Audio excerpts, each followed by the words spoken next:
The 7 Minutes of Terror, NASA's Mars rover landing explained. The 7 Minutes of Terror, how NASA lands rovers on Mars. One of the most thrilling and nerve-wracking moments in space exploration is the landing of a rover on Mars. Scientists call it the 7 Minutes of Terror, the time it takes for a spacecraft to enter the Martian atmosphere, descend, and land safely on the surface. Here's why it's so intense. Mars is about 54 million kilometers, 33.9 million miles away from Earth at its closest approach. Because of this vast distance, it takes radio signals about 14 minutes to travel from Mars to Earth. That means when Mission Control receives a signal that the spacecraft has begun its descent, the rover has already been on the surface for about 7 minutes, whether it landed safely or crashed. NASA engineers can't control the descent in real time. The entire landing sequence is fully automated, pre-programmed with precise calculations. Any mistake in the programming means the mission is lost, and there's nothing anyone on Earth can do about it. The spacecraft enters the Martian atmosphere at about 20,000 km/h, 12,500 miles per hour, fast enough to travel from New York to Los Angeles in 15 minutes. At this speed, the friction with Mars's thin atmosphere creates temperatures of 1,600 degrees Celsius, 2,900 degrees, hot enough to melt steel. A special heat shield made of phenolic-impregnated carbon ablator, PACA, protects the spacecraft from burning up. It works by slowly vaporizing, carrying heat away and keeping the rover inside at safe temperatures.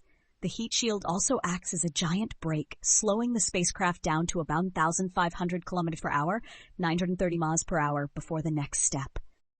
At around 11 kilometers, 7 miles above the surface, the spacecraft is still falling too fast for a safe landing. To slow it down, it deploys a supersonic parachute, wider than a football field. This parachute must inflate in just half a second, surviving the extreme forces of high-speed descent. Designing this parachute was one of NASA's biggest challenges. Because Mars's atmosphere is 100 times thinner than Earth's, parachutes behave differently than they do on Earth. Engineers spent years testing and perfecting the design, even using supersonic wind tunnels and high-altitude tests to make sure it would work. Even with the parachute, the spacecraft is still falling at about 300 km/h, 186 miles per hour, far too fast for a safe landing. A rocket-powered descent stage fires its thrusters, slowing the spacecraft down to just a few meters per second. Then comes the most insane part, the sky crane maneuver. Instead of landing directly, the descent stage hovers above the ground and gently lowers the rover on cables. Once the rover touches down, explosive charges cut the cables, and the descent stage flies away to crash safely in the distance. Why use a sky crane? Because the rover is too heavy for airbags, used in past missions like Spirit and Opportunity, and landing on thrusters would kick up too much dust, potentially damaging its instruments. The sky crane is a brilliant solution, but it's also one of the riskiest parts of the landing. During those 7 minutes, engineers on Earth can do nothing but wait. By the time they receive confirmation that the landing has started, the rover has already landed, one way or another. When everything goes right, a signal arrives, touchdown confirmed. The room erupts into cheers, relief, and sometimes even tears.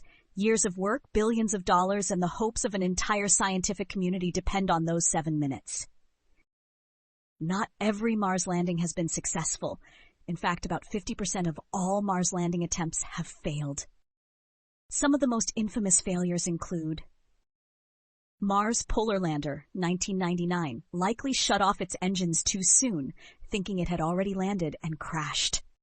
Beagle 2, 2003, reached Mars but failed to send a signal back.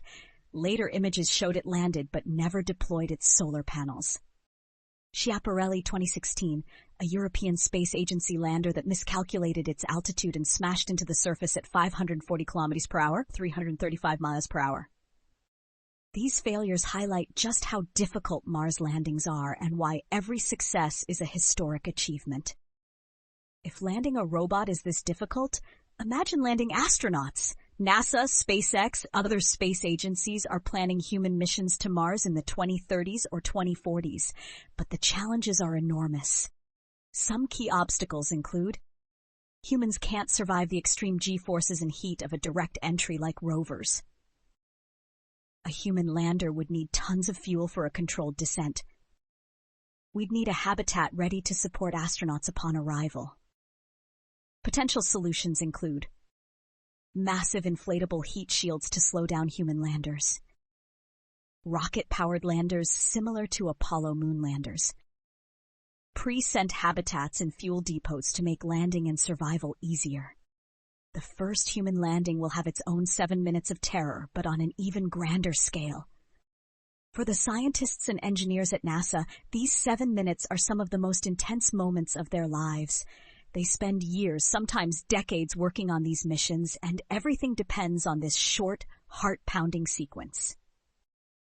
When Curiosity landed in 2012, NASA engineer Bobak Ferdowsi, nicknamed Mohawk Guy, became famous as cameras captured the emotional tension, followed by an explosion of joy when touchdown was confirmed.